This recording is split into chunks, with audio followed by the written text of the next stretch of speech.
This podcast is a member of the Red 5 Network. For more Red 5 Network podcasts and content creators, visit bio.link/red5.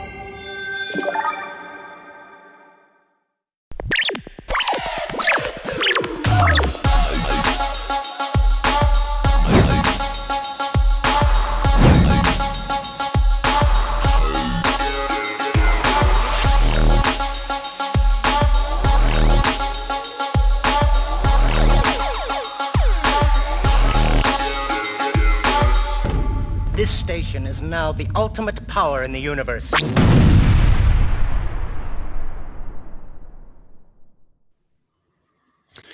Welcome, everybody, ladies and gentlemen, and all the ships at sea. Sea. Oh, you speak Spanish? See, yeah, my son's been watching. He's obsessed with Dora the Explorer. So my Spanish had gotten a little rusty as my other kids had grown up. Oh, but now I got him, and I'm getting it all back. Very nice. Very nice. Hola. Soy Brad. That's all I got. Qué bueno. Buenas noches, Brad. Estamos aquí en esta edición en vivo de Scarif Scuttlebutt Podcast. See, that's very good. Yeah. That's fantastic. Brad, how you doing? Fantastico is what we say. Yeah, just add an O to everything in English. Yeah, copy this. Everybody knows. Excellent. Hey. How was your Halloween? Halloween was amazing. I see you're still eating candy. Yeah, that's how I'm going to make it through this podcast here. So did you? Last episode, you said to watch out for syringes. Did you get any? Any syringes? I did find the Death Star plans. Yeah, one of these Kit Kats. Yeah. No syringes. That's good. Well, that's good. Yeah. That's good to hear. It was a good time. Good time. Did you go trick-or-treating? I had a little fender bender, so that kind of messed me up. But I wish I could have postponed it, like our friend DJ, like his town postponed Halloween. We'll have him out in a second. But I was just telling him before we started streaming, that is some massive power that town has to flip Halloween a day later. Picked up Halloween and moved it? Yeah. What? Exactly. We'll ask him when he shows up. Hilarious. But guys, there's some folks in the chat. Danny from Comics and, check her out, her channel. She's recovering. Comics and yes, sirree. And then we got the Science Fictionary, Andrew, Marisha. I was on their show a couple of nights ago, and we had a really lively discussion on stuff, and I think we're going to pick it up again tonight. We're going to continue that discussion, you and I and some friends. Hopefully, we do have DJ coming on, so that will be very exciting. So I see DJ is also in the chat. We've got Shattered Night is also in the chat. Thank you very much for coming on by this Saturday night. We usually go live on Sunday, but I'm sorry, Saturday at 7 p.m. But we decided to go a little later because that's just how we roll. That's right. Late Scarif nights. Late Scarif nights, absolutely. There's a couple of things. Have you been kind of in touch with all the Star Wars news and shenanigans that have been going on? And I know, for a while, it does seem like it's kind of a roller coaster when it comes to news. Like there's nothing for a couple of weeks, and all of a sudden everything just kind of hits. People start talking on the interwebs about this and that. It just seems like, we get these ebbs and flows. Oh, Shattered Night was previously Phil, Teenage Mutant Ninja Turtle. Thank you very much, Phil. Now I recognize your icon there. So welcome. We've got Nick Schaefer. I think people want there to be Star Wars news, and that's why. You know what? I think you're right. I think even when there's no Star Wars news, I think fans try to squeeze as much blood out of that stone. Yeah. Give us something. Give us something.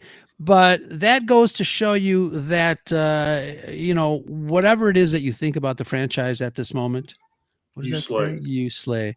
Whatever you think about the franchise at this moment, it does seem like people are just, hungry for more. Did you For see more that? something. Did you see that link I sent you, or that clip I sent you on Instagram? Top 6 worst moments of the sequel trilogy. Did you watch that yet? No. What It did you? just make sure you pull up Instagram. It just reminded me how bad the sequel trilogy really was. But none of the clips were from The Force Awakens, though. They were all from 8 or 9. Yeah. Huh. Interesting. Yeah. We'll do another top 5. Well, top 5 worst moments of the yeah. sequel trilogy. I had put out there, and obviously, we've been having a good run with our top 5 most favorite or the best of, all that stuff.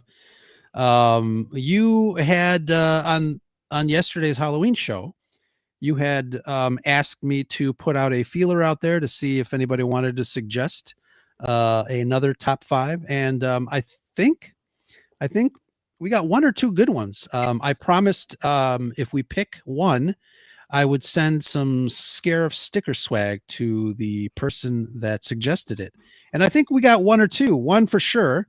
Our first listener ever, Ollie K, musician, artist, chef, man of all trades, suggested a really good one. I don't think he can handle any more swag, though. He's probably got like wallpaper swag. Yeah, but he wanted us to do our top 5 worst Star Wars characters according to us.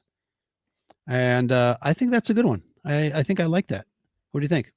Yeah, I think we can do that. I think we can think of 5. Yeah.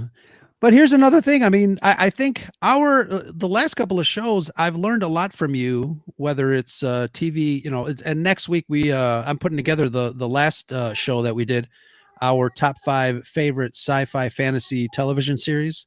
That one's turning out really nice. It's got some good info and some good stuff in there.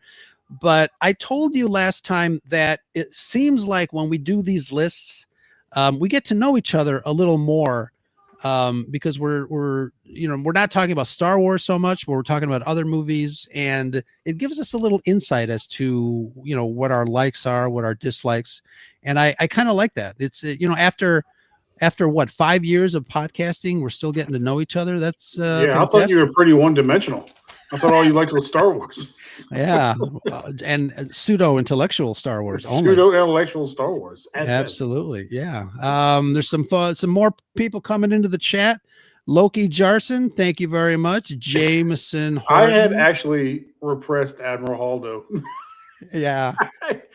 I was trying to think of the top 5 worst. I actually repressed her. Yeah, but we'll definitely do that, because I think we can have a little fun with top 5 worst Star Wars characters, and you know what? I don't think I would actually put Jar Jar Binks on the list, especially now after the sequels. Well, yeah. Way to not be the worst. Yeah. Yeah, that's sad. Yeah. But have you gotten any new Star Wars swag in the stores? I went to Walmart today, and I saw some pretty cool stuff that I'm gonna obviously wait until it gets to clearance. Black Series has some new figures. It's got they have a 3-pack, Vader. I think it was Vader, Anakin, and the blue probably guy. have them all individually, though. So all they do is just keep rearranging the toys. Yeah, in new boxes. But the box was pretty good, because obviously it's got 3 figures in there. They did have the E-Wing from the Ahsoka series, huge box. But yeah, some other action figures that were from the Phantom Menace, which the General Grievous's battle droids with the lightsaber sticks, the sentry droids. Yeah, those look pretty good. And I was taking a look real close at the sculpture of the action figures, and I think they're pretty nice. I gotta be honest with you, I pretty much stopped looking. I stopped actively looking. Yeah, this much in either Walmart or Target right. of Star Wars stuff, and look like geared towards 4-year-olds, and that's it. But you know what's funny? The stuff that I just saw at Walmart today seems to be new stuff. Like I've never seen. What's that? The Jedi from the Phantom Menace, Segura, Ayla Segura. Ayla Secura. Yeah. So I've never seen her figure in that particular packaging, and I think obviously, they're gearing up for the 50th anniversary of Star Wars, which is hard to believe. That's half a century, and 2027 is going to be out of this world, I think, for Star Wars fans. What do you think of the rumors? And maybe they're more than rumors. What do you think of the rumors of Lucasfilm releasing the original theatrical cut of Star Wars, and I heard today The Empire Strikes Back and Return of the Jedi for the 50th anniversary of the franchise? I would love to see it on the big screen. I saw, in the one article that maybe in IMAX. I don't know if you can put the original on IMAX, how that would look.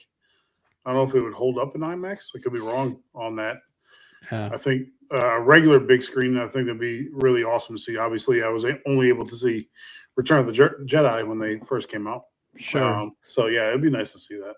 But supposedly they're remastering it from the original negatives. So yeah, that might be interesting. That would be really cool. Yeah. And if there's any, if there's a best time to do it, would be the 50th anniversary. But speaking they still owe us some 3D movies. Yeah. They only did the Phantom Menace, didn't they? Phantom Menace was the only one they got around before Disney bought them. Yeah. And then they said, we don't want to do that. I mean, nope. I don't know. I did see it in 3D and it was like nothing spectacular. It was almost I made my daughter puke. So I was like, that's cool. Yeah. But speaking of Phantom Menace, happy Phantom Menace first day of writing the script 31 years ago anniversary. I thought you were going to say, let's bring DJ out. Speaking of the Phantom Menace. That's a good one too. Yeah. But we got a couple of things to talk about, and obviously we love it when our friends show up to help us talk of such things. So why don't we bring in our friend and yours, DJ Red 4, Phantom Menace, the Phantom DJ. DJ, how's it going? Somehow DJ has returned. Oh, good Lord. It's really good to see you, and I know we see you in the Red 5 chat from time to time. I know you're traveling, you're going through stuff, you got family outings and some wonderful, wonderful cosplay situations, but it's always wonderful to see you on the airwaves here, anywhere on the Red 5 network, but wonderfully here on the Scarif Scuttlebutt Podcast, so welcome. I appreciate it. Yeah, thanks for the invite. So you guys were talking about stuff in stores. I will... Oh, look at that. Okay. Where'd you get that? I made it. Okay, I'll take it. So it actually... That was nice. Posable. It stands up. That's awesome. So it took forever in 6 years. Let's do it again. Let's see. Let's check it out. Full screen. Neck. It's fully posable. Legs do move. Feet move. Everything, but which paint job are you going to give it? Are you going to give it a paint job? Oh yeah. Well, I'm an Empire guy, just being in the 501st, so it'll be more of a gunmetal. Nice. It'll be, instead of BD1, it'll be a BD0. Very nice. I like that. Yeah. There's some fans in the chat about that, and Danny says he's so cute. He's not meant to be cute. He's going to be an Imperial droid. Lethal. Excellent. So I mentioned that Andrew and Marisha invited me on the Science Fictionary a couple of nights ago. We were talking about some Star Wars news and rumors and all those wonderful things. And I think DJ, you were in the chat, but it seems like when we signed off, you were still gung-ho and ready to fight some more. So that's one of the biggest reasons I invited you over here, so we can continue the discussion. I'm going to ask you guys a question. because it does seem like when that news hit, Adam Driver was doing some promotion for a new movie that he was in. I think the director was one of those independent directors, Jim Jarmusch, but he was doing some promotions for that film, and on an interview, he kind of let it slip, maybe on purpose, maybe not. That's up for debate there. But he talked about having prepped a Ben Solo movie with director Steven Soderbergh, and he just kind of let that out into the interwebs, and it grew and it grew and it grew. And to me, it almost seemed like for just a few hours, it seemed like the entire fandom was united in saying, what the hell? How could Disney say no to someone like Steven Soderbergh, a well-known, highfalutin pseudo-intellectual director like Steven Soderbergh? But it's true, it happened. And there's all sorts of implications there, because we've got news that not only did Adam Driver and Steven Soderbergh work on this project for 2 years. They had a script ready to go. It was greenlit by Lucasfilm. Kathleen Kennedy said, yes, let's do it. Dave Filoni, Carrie Beck, like all the people at Lucasfilm said, yes, this is fantastic. And then when they took it to Bob Iger to present the idea for this film and say, let's get that budget started, let's start it up, he said no. So first of all, I'm going to go to Brad, and I'm going to ask you what your thoughts are on that whole scenario. Obviously Disney has spent a lot of money on streaming, a lot of money on the streaming shows. We haven't seen a Star Wars on the big screen in quite some time. And I know early on the Obi-Wan Kenobi series was going to be a movie, but they changed their mind and wanted to fill, some slots on their streaming service. But Brad, what do you think of this whole scenario about saying no to a movie with the caliber of the talent behind it? Yeah, and it's kind of nuts that they didn't get compensated at all for all the work that they put into it. I thought they did, though. Somebody did, but not Driver and Soderbergh. One of the writers did. One of the writers that was helping them did get compensated. So I'm kind of split on this one. I think Adam Driver was one of the few redeeming qualities of the sequels. I mean, I think at least I don't really put the sequel trilogy's horribleness on the actors. Sure. I think the actors gave it their all. They were just given a crappy script and crappy direction. So, I mean, I feel bad for Adam Driver. At the same time, as far as, he died at the end of, I'm sick of people coming back to life. Apparently they fleshed that out in the script, but I'm kind of sick of people coming back to life for another movie. And I have no vested interest in really any of these characters.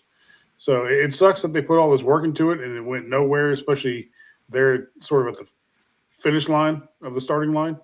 But I couldn't care less about any character related to the sequel trilogy. Interesting. DJ, what about you? What do you think of this whole process? I found it interesting. It's almost like they had these ideas, they put this work in, and they threw it out there in such a nonchalant way just to see what would stick. What is the pulse of the fan base saying? Would they be behind it? Would they not? And then for them just to come out and say, yeah, we thought about it and yeah, we shot it down. It really was perplexing.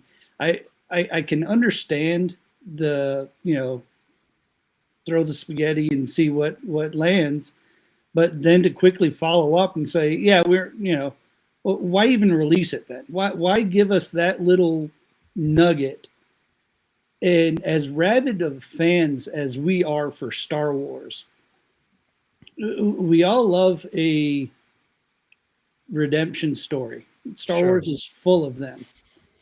And I think deep down, a lot of us that don't like the sequel trilogy want to figure out a way to fix it, to get it to where it's palatable. And we're always grasping, oh, well, maybe this is it. Maybe this is it. And when you get those news of, oh, hey, they're working, maybe, they're going to find Ben Solo somehow. Maybe this will be the redeeming quality that we have. And we grab hold of that hope so tight and we strangle it. So, yeah, it's a shame. I mean, I'm a little on the fence, but I can completely understand not really being invested in the new characters in the sequels. I think, Ben Solo was more effective as a character to me when he was Ben Solo and not Kylo Ren. I think Kylo Ren, he seemed like a very, mediocre cookie cutter antagonist. And when he was Ben Solo, I think there was a lot more depth there. And, unfortunately, obviously he did. But, Nick, Backyard TARDIS had a question in the chat. And he says that he doesn't understand my reasoning behind my comment, the caliber of talent behind this film. And I think for me, Steven Soderbergh is one of those directors that is he's one of my favorite directors because he takes these types of movies, a lot of character-based or character-driven movies, a lot of movies that are not your usual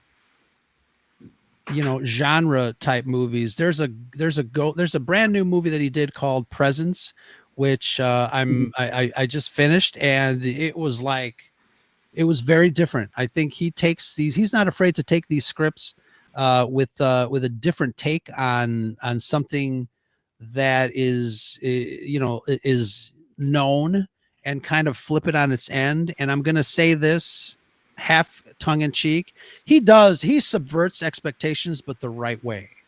And he's one of those type of directors. He has such a command of the craft. And I feel like he's a good writer. And then, like I said, I think, Adam Driver, before The Force Awakens, I know people knew him from the TV show. What was it? The Girls or something like that. I think he was kind of famous at that time for that television series. And I didn't watch that show. I wasn't really aware of his background. After the sequel trilogy, obviously you got to see him in other projects, and he's a great actor. He's really good. But I think, like I said, I feel like he did his best work as Ben Solo and not Kylo Ren. Yeah. DJ, I like where you're coming from, but do you really think there's any redeeming that trilogy? It's $100,000 question. Yeah, I think they've missed the boat. And we won't mention Rose's favorite director. I really don't have a problem with The Force Awakens. It's what came afterwards that really got everything off track. And I don't know how they could fix it, but I know we want them to. Yeah. Somehow. Or come up with something like Skeleton Crew or Andor to that really showcase what the universe is about. And yeah, I wish they could capture that instead of just all right, I'll be politically correct, but giving us just stuff as far as fan service or fan base service from different sects to come in and say, hey, all right, well, here's this part for you. Here's this part for you. Let's just get down to Star Wars itself and make something good. Have it have good, decent acting and have great writing. That's it. That's all we ask for. And Brad, you and I talked about that in a previous show. You mentioned the fact that it seems like they were focusing in on a micro audience in opposed to a macro audience. Make something good for everybody, and then everybody will like it, not just for one segment of the fandom. And I think that's where they're kind of failing. I mean, one of the other topics I wanted to talk about is Manny Jacinto. Speaking of Andrew's favorite series, The Acolyte, he was talking about Star Wars needs more romance. And I don't think Star Wars needs more romance. I think Star Wars just needs better writing in general, and writing that encompasses a story that is more conducive to a wider audience, instead of just focusing in on, I'll say it, the Reylos. Let's just do a story about the Reylos. And then, what if you're not into the romance of Star Wars? I mean, Star Wars, the original trilogy, yeah, it's got romance, but it wasn't focused in on that.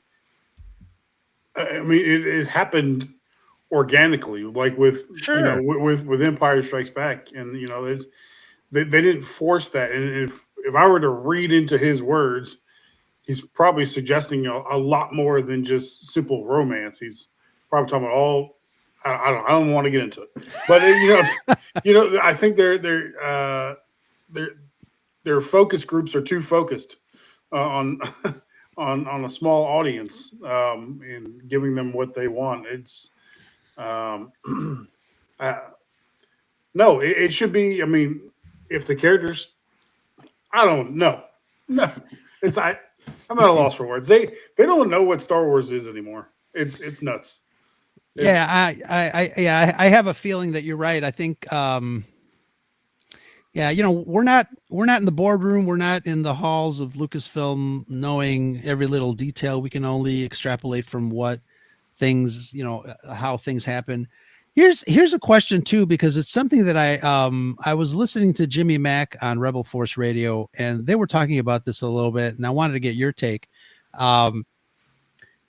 When the sequel trilogy came out, obviously the big hoo-ha was the fact that Mark Hamill didn't agree with Rian Johnson's take on the character that Mark Hamill played for the last, at that time, 43, 44 years, right?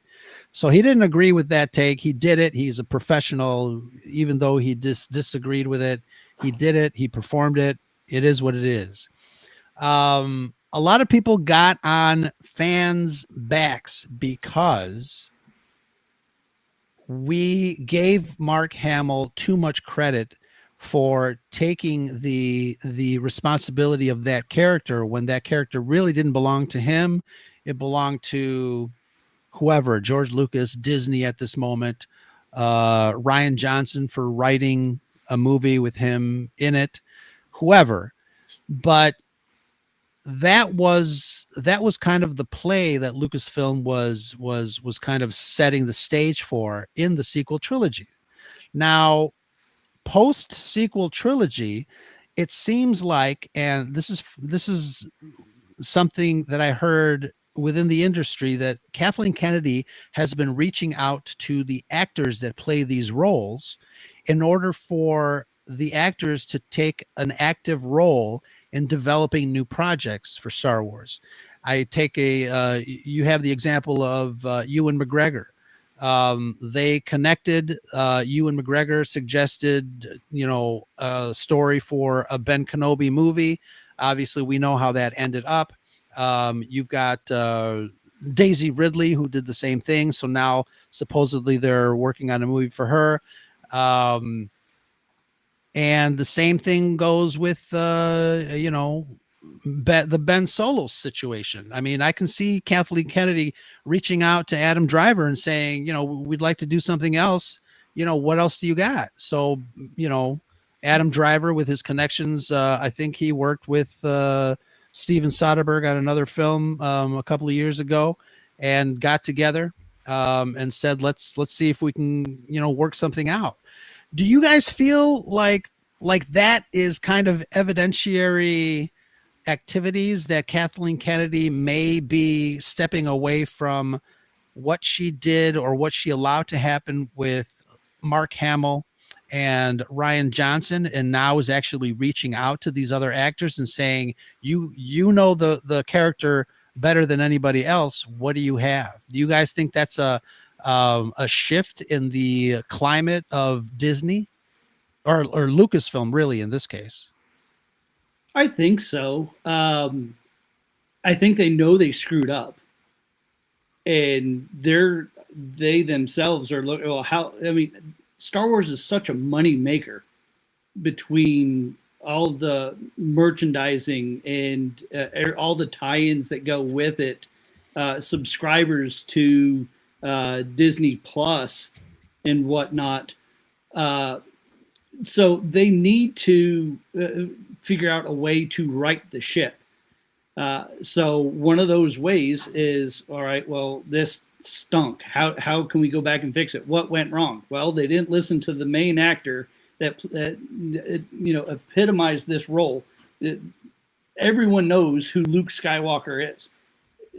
Whether they're a fan of Star Wars or not, they know Luke Skywalker.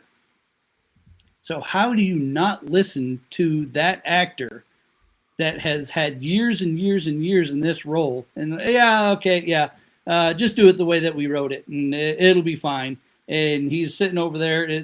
There was a Kevin Smith movie where director, I think they were redoing like Scream or something, and he's like, oh yeah, just do what it's on this page, and he's over there just counting, $100 bills, not even paying attention to what's going on in set. And I think that's what they had happen with Ryan Johnson. He had his movie. He knew what he wanted to do. He wasn't going to listen to anybody, and just made it. And all right, here you go. It's all done. By that time, it was too late, and they didn't want to listen to anything. So hopefully, them listening in to actors and that have been in these roles is a step in the right direction to get things going and to get us more content. If that's the case, but I agree with you. Yeah, Brad, what do you think? I think DJ's spot on this one. I think episodes 8 and 9 that's what happens when you take ownership away from the actors of their characters.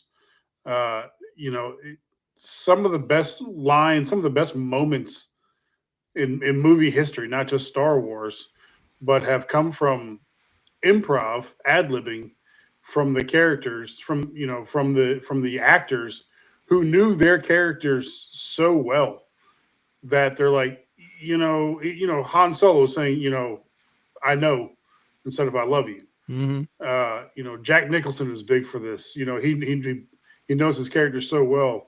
Christian Bale. I mean, these actors know their characters so well, they become, those. Even Jim Carrey, when he did Man on the Moon, and he didn't get out of character. Like, these characters, these actors have such ownership of their characters, and to strip that away from the actor is asinine. And you get the stupid idiocy that we saw in 8 and 9 when they had no ownership of their characters, and they were just following these stupid scripts of they fly now, and crap like that, So it's too late for damage control at this point. The damage is so? Yeah, the damage is done. The dust is settled. Move on. That's why I don't think a Ben Solo movie is the way to go. The sequel trilogy is dead on arrival. So just leave it be and focus on. They could just have AI write a trilogy at this point, and it'll probably do a better job than the writers there. Just let ChatGPT write a trilogy. At least it would be coherent, at this point. So it's too late for damage control. Just move on from here. And it's funny because, I think you're absolutely right. I think, the announcement of anything post Rise of Skywalker doesn't give me any excitement at all. No. I did real fast. I just want to say hi to Tracy Alexander. She is a viewer over at the Price of Reason live show where we do a Quantum Leap recap. So thanks, Tracy, for coming on by. And Yeah, there are so many Star Wars projects that are in limbo in development, and it's weird because the only ones that I can think of, and obviously, I saw the trailer for the Mando Grogu movie on the big screen when I went to go see Tron. We've got stills that were released from the Starfighter movie, which supposedly is going to kind of set up the Rey School of Jedi. But again, doesn't really give me any exciting vibes. I don't know. I'm more excited about the Vision season 3 and the other animated show, the Darth Maul Shadow Lord. Yeah. Darth Maul is literally the only thing I'm looking forward to right now. Yeah, I think one of the issues that they're having is they're trying to shoehorn parts of canon into places that they shouldn't be. I think that's why Skeleton Crew did so well. It felt like Star Wars, but it was completely separate from any other story. When Mando first started, it's set in the Star Wars universe, its own story. And where did it start going downhill? When they started tying it into everything else. Yeah, and I think that, we always say that we're okay with fan service, but I feel like Mando kind of went overboard with fan service. I think they threw everything at it just to say, "Hey, check it out," nudge, nudge, wink, wink.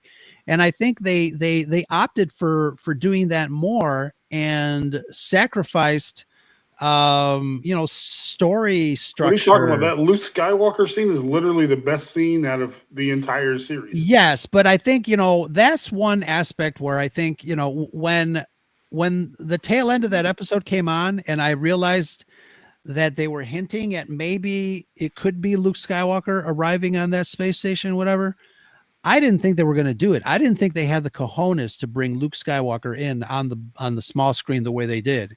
And when you saw that green lightsaber, that was it. I was like, okay, what's going on here?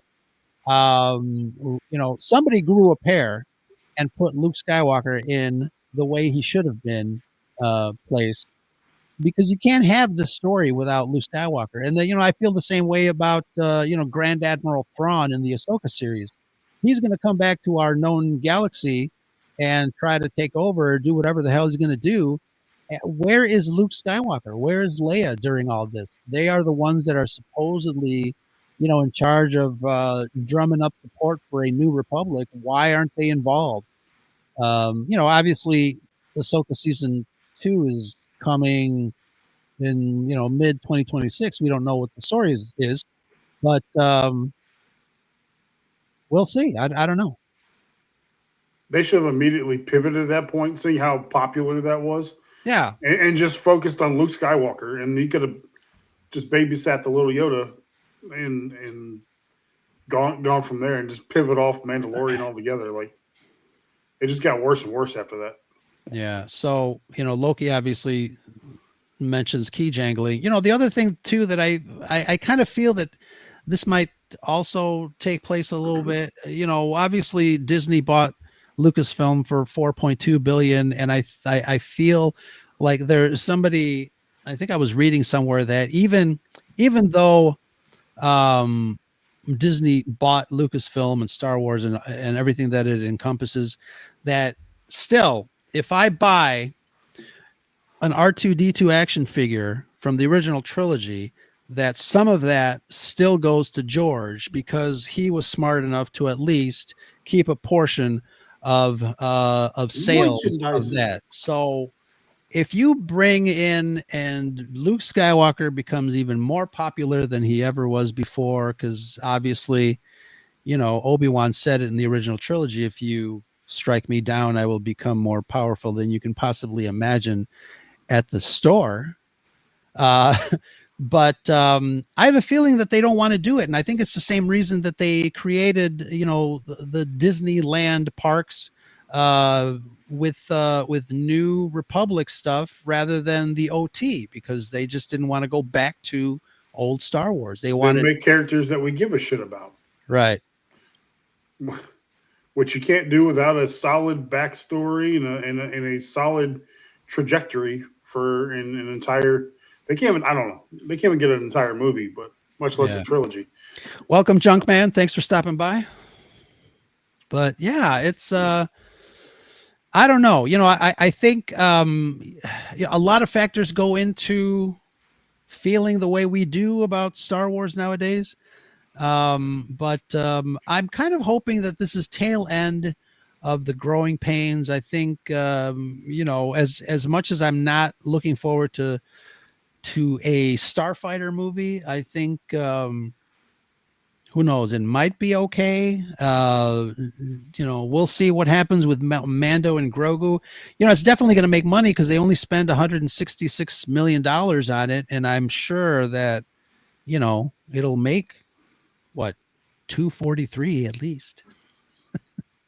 I mean, is that the movie that was originally supposed to be the Rogue Squadron movie? Like, why do they just keep it Rogue Squadron?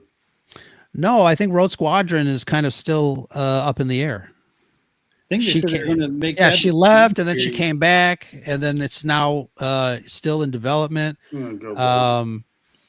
But that's another inherent problem, is that they can't get their shit straight. Movies, series, and I know all the studios want to have some great content on their streaming service, but at what cost? I think we're watering it down. We're watering down the franchise, and I think that has been my my worry since day one. Yeah, that's the Patty Jenkins series. Yeah. I think the last word was they're going to, instead of making it a movie, they're going to do a Disney Plus series off of it. I think Rogue Squadron's more suited for streaming than a movie myself. Yeah, I can definitely see that. And it's funny because, hold on, I'm going to share this, and then we're going to take a look at all the stuff. Look at all the things that are kind of in development. I mean, we've seen these lists before. Yeah. But some of them are a little bit more closer to fruition. And obviously we've got the Mandalorian Grogu movie. Star Wars Visions season 3 is already out. Maul Shadow Lord is coming. Starfighter, just in time for the 50th anniversary. And it's interesting too, because they do have Starfighter in that magical slot, May 28th, 2027. So that's kind of gutsy. Season 2 of Ahsoka is no longer in development. I think it's in post-production. Yep. And Taika Waititi, hopefully, this must be old information, because I haven't seen any news on that anymore. I think it's out. Yeah, James Mangold, another Dave Filoni situation. Sharmeen Obadiah Chinoy's new Jedi Order movie. I don't think that's happening anymore. The other thing that still has not been nixed was Simon Kinberg's new trilogy, which I think takes place instead of Rian Johnson's trilogy, because his trilogy is no longer even on the website, on the Star Wars website, and that was on the Star Wars website for a long time, even after Rise of Skywalker, even during his Knives Out movies, which are banned in my household, by the way. Carlton and Nick Cuse's Star Wars series. I don't know what that is. Star Wars Rogue Squadron movie, status unknown. The Mandalorian season 4, the Book of Boba Fett season 2. I don't think so. The Lando movie, Rangers of the New Republic, presumed canceled. Here's some stuff. Untitled J.D. Dillard, Matt Owens movie, presumably canceled. Rian Johnson canceled. Kevin Feige, that's Pipe Dream. And David Benioff and D.B. Weiss. That's long canceled. That's long canceled. So, like I said, old website. But yeah, there's stuff out there. Is there anything out there that you guys are excited about? Just Maul. But again, that's another case where the actor knows the character so well. I mean, you my God, yes. You can't, like, I get misty-eyed in every single Sam Witwer interview I see because that man is so passionate about that character. He's even corrected Dave Filoni a couple of times. Yeah, I think that's going to be good. Yeah. Yeah. DJ, you were going to say something?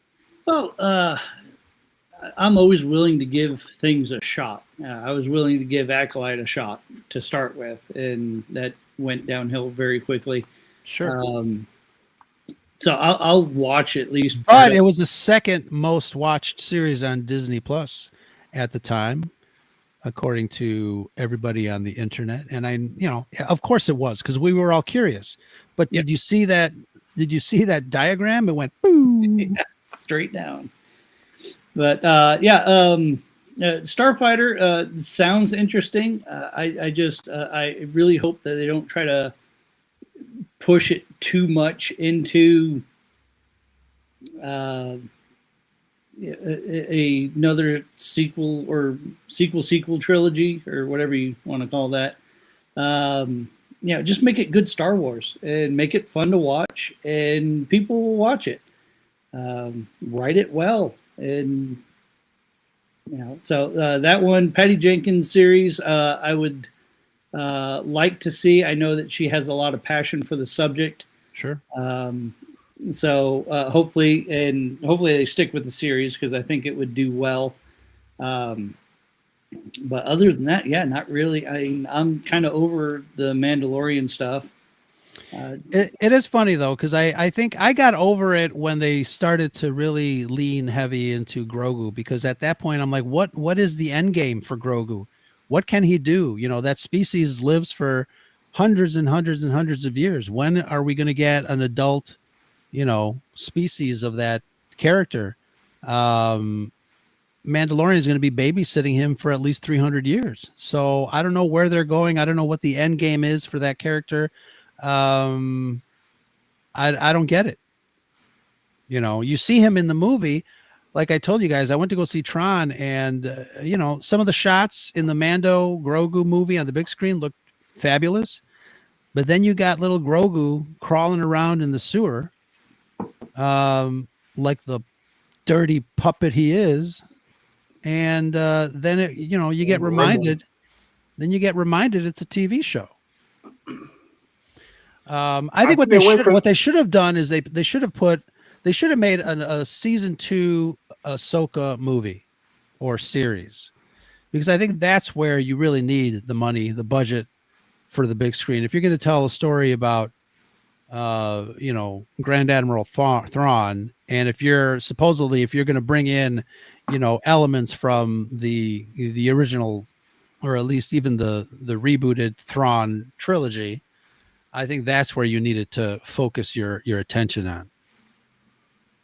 Yeah, I think they went for the episode 1 of Mandalorian. They went for the shock value of him being 50 years old and a baby, and they had no strategy after that of how they were going to get out of that.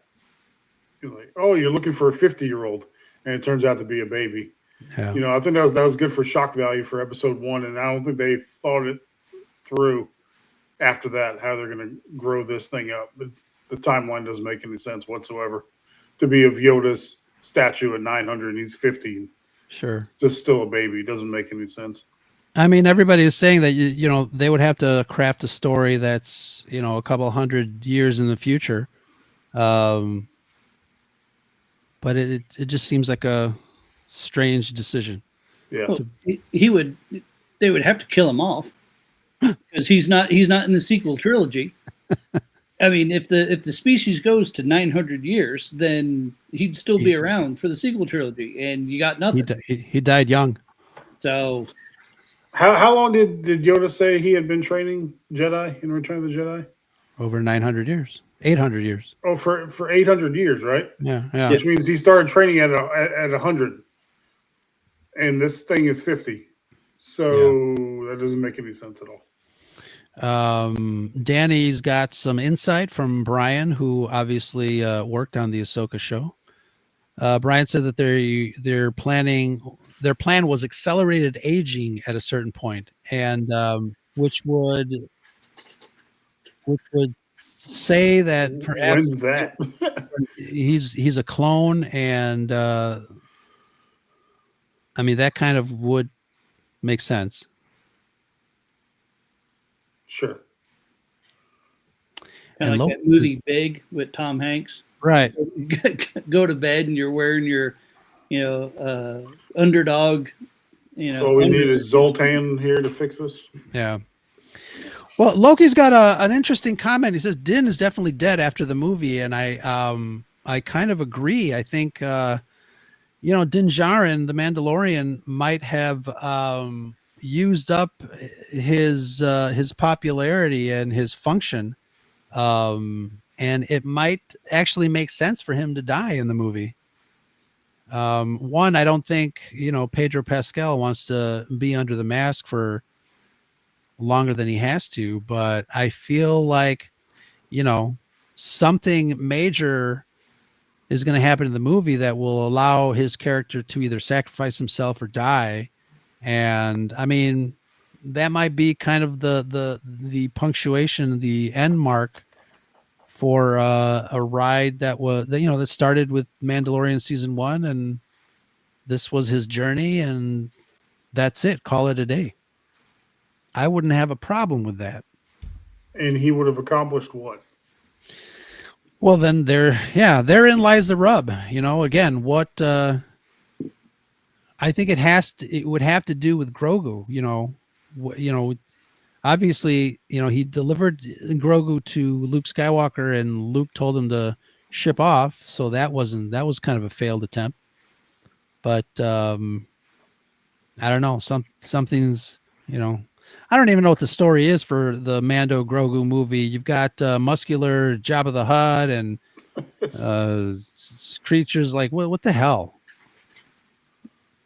It's too much of a mishmash to make any sense.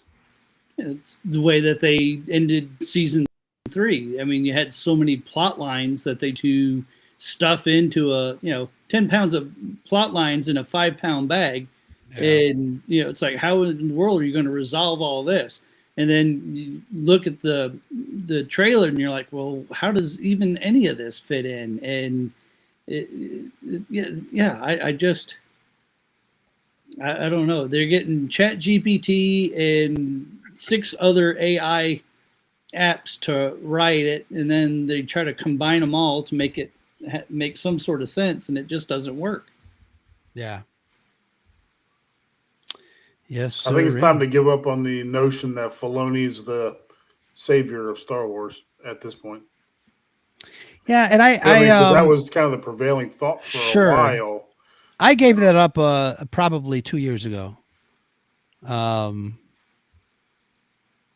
for sure. And I think on a recent science fictionary episode, they were talking about the fact that something like Andor, as great as it was,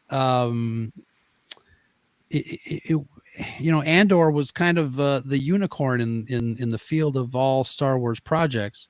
But I think Andrew said that, Star Wars is great, but I don't want all my Star Wars to be as deep and serious as Andor. We would like some skeleton crew type stuff in there. I mean, personally, I wouldn't mind if all Star Wars was as well written, directed, and played with the gravitas that Andor was. I think you can still do a little skeleton crew-ish type stuff with good writing. But I think for the most part, that's what I mean when I say I don't mind if all my Star Wars is like Andor. Maybe not like super serious or heavy with his story, but just well written and universally, if we all agree that some Star Wars is better than other Star Wars, instead of all Star Wars is great, because I think that's kind of ludicrous way of taking a look at the franchise, because it's just not true. Yeah, I don't think we could get more Skeleton Crew. I think Skeleton Crew hit right at the right time. I think they were smart with when they released it. Sure. It brought in some younger fans. It hit all the right notes for us older fans with that nostalgia value. But if we got more of that it's not going to feel the same. It's just going to be like, all right, yeah, now this is more fan service than anything. So they did well with that. I love Andor. I really do. And I would like to see something along those lines, but still keep it lighthearted. Like, to me, Star Wars itself was lighthearted. Sure. Right? With Carrie Fisher's amazing humor and comebacks and quick wit, I think really made the movie what it was. I wish we could just capture some of that in a bottle. And sure. So does Disney. Age. Yeah. Yeah, so does Disney. But it's Andrew's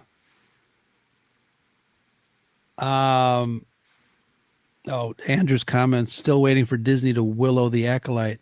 And I find that interesting too, because if anything should be willowed, it should be the Acolyte. Yeah, with Skeleton Crew, Brad and I did a review of the entire. We're gonna review the series as a whole. We realized that first episode, we knew that it was geared for a younger audience, and we were at least going to talk about it. But we kept on talking about it because it really it kept our interest. It was interesting, and I think that series surprised us, didn't it? I mean, you're talking about how good Andor was. Skeleton Crew was the same caliber for its genre as Andor was for its genre. Like everything was there for that. So just keep doing that. What they put into Andor, what they put into Skeleton Crew, yeah, different target markets, but they were the same quality for what they were geared towards. Yeah. And they both exceeded expectations, in my opinion. I mean, Skeleton Crew far exceeded expectations. We weren't looking forward to. We were looking forward to Acolyte. We weren't looking forward to Skeleton. We were like, oh, this is not going to be good. Even there was a lot of negative talk right before that show came out, and it far exceeded expectations. Yeah, so, it's subverted Brad's expectations. It subverted my very low expectations. Yeah, but who knows? I think there's a lot of things. It's evident, and it's unfortunate that Disney at the moment is treating the franchise as I don't even know. I mean, they I'm sure that as a company, after spending almost $4.5 billion, they want to make as much money as they can. They rushed the sequels to production. Yes, they made money. I think they could have made a lot more money if things were different. I just hope that they as a company, they learn from some of the things that the fans have been saying or what the markets have been demonstrating, time and time again. They came out with that list of all the movies that made or lost money, and that was kind of an interesting thing to see, all laid out like on one sheet. So I just looked it up. So AI says, and I don't know how true it is, but I looked up how much money has Disney made off Star Wars since the purchase, and apparently $12 billion they've made off of it since the purchase of $4 billion. So I mean, I don't know if that was where I don't know what their target was, but sure, that is a profit. I mean, that's what 3 times the profit. So in their eyes, do they need to change anything? They're still making money off of it. Yeah, but you take a look at a graph, put the dots where they need to be, and it's kind of like a flat line that just kind of dips in there. I think with a company like Disney, they probably want to see a little bit more of an aggressive return on their investment. You would think so. You would think so, yeah, for sure. But who knows? They're playing it. I don't even know if they're playing it safe. I think Brad, you and I, we always talk about how the animated aspect of Star Wars is a hell of a lot better than the live action. And I will include, the Mandalorian. I think when Bad Batch and the Mandalorian were out side by side, I was enjoying the Bad Batch a lot more. Really enjoyed, Visions season 2.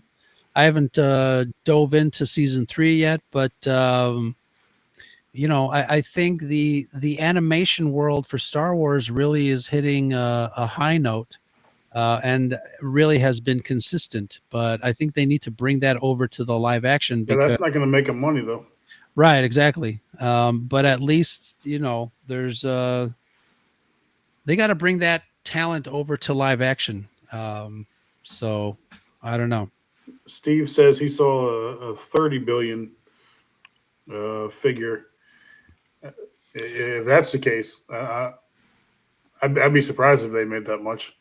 But. Yeah, and Loki and I were talking about that a couple of nights ago, and I thought I also saw 30 billion from AI, or was it 13 billion, 130% return on investment in the time that they purchased it to now.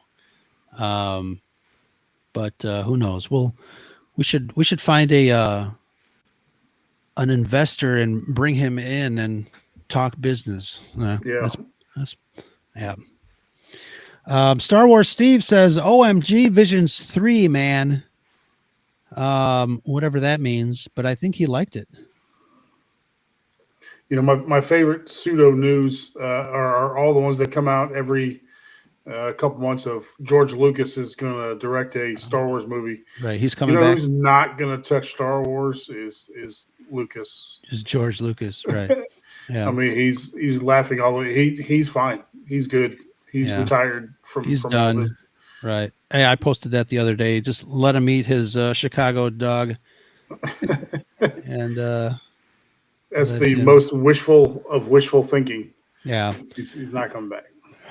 Yeah. Well, Brad, there's a request in the chat. Star Wars Steve wants to know what we think of Visions season 3. We should get on that. I know. Like I said, I enjoyed Vision season 2. There's a lot of great stories in there. For me, I enjoyed that more than Vision season 1. Visions season 3, I think, extend some of the stories in Vision in season 1. So I have a feeling it's not going to be as a favorite for me as 2 was, but we'll get on that. We'll definitely. I have 3 seasons of Visions to watch then. Yeah, because I only watched a couple. I was kind of busy at the time. Yeah. I only watched a couple episodes of the first season, so I have some catching up to do there. Absolutely. Cool beans. This has been an exhilarating talk. DJ, thank you very much for joining. Any final thoughts before we wrap things up and say thank you to everyone in our chat? Every time I think that I'm done podcasting, things like this happen and pull me back in. So I'm going to have to dust off the microphone and I guess let the voice be heard. So absolutely. I appreciate the time. Yeah. And the invite. Absolutely. We're here to please, but DJ, you're always welcomed. And I'm sure, I'll speak for the entire network. Wherever you want to be seen and heard, just slide into that DMs, baby. I don't think it means that. That's something. That's something completely different. Please don't slide that way. Thank you. All right. Let's see. So we just dropped a Halloween special. Brad and I listen to it wherever you find your other favorite podcasts on the interwebs. And next week, Brad, what we got next? What are we talking about? We're talking about some favorite fantasy and sci-fi TV shows. Yeah, that's I started editing that the other day, and we really kind of subverted our own expectations. We did. We certainly subverted our own expectations. We got a lot of really great shows out there, and can't wait to share that. I forgot. Did we get a voicemail on that? I think Nick has left us a couple of voicemails for previous shows, but we love hearing voicemails. We love hearing what you guys have to say, and that hotline for the Scarif Scuttlebutt hotline is 773-234-8659. Keep it in your Rolodex and call often because, like I said, if you want to be part of the show, Brad and I will make some comments and react to your stuff on the voicemails. That would be great. And DJ, this could have been a voicemail, but I'm really glad that you popped in here. So thank you very much. Very long voicemail. And do you actually have? I'm starting to think that you actually have a Rolodex still. Yes, not the first time you've mentioned a Rolodex. I'm pretty sure you actually have one. Most people don't know what a Rolodex is anymore. Right. Yeah. I put the number in my Palm Pilot myself. Wow. There you go. Yep. But thank you everyone in the chat for hanging out with us tonight on a late night Scarif Scuttlebutt podcast. Danny from Comics and she was first. Check her out. She's recovering from a little surgery, but she will be back soon on her weekly shenanigans. Please check her out. She is a proud member of the Red 5 Network, another Red 5 Network podcast that's in there, the Science Fictionary, Andrew and Marisha. Check them out. I just listened to 2 of their shows just recently, just catching up. And I see the Exegesis logo in there as well. Please dust off that microphone and get the cracking. Backyard TARDIS, Nick, one of our patrons, and he's a patron, he's a listener, he's a follower. He's also a member of the Red 5 Network. So check out his channel. And Shattered Knight, thank you very much. Loki, thank you so much for coming on in. And then we had, who else did we have? Jameson Horton, thank you so much. Mentioned Loki, but it's always great to mention him twice. And we had Jamie Alexander, like I said. Thank you. Tracy Alexander. Tracy. Jamie Alexander is an actress, isn't she? Sure. All right, cool. But yeah, thank you everybody for hanging out with us. Any final thoughts, Brad?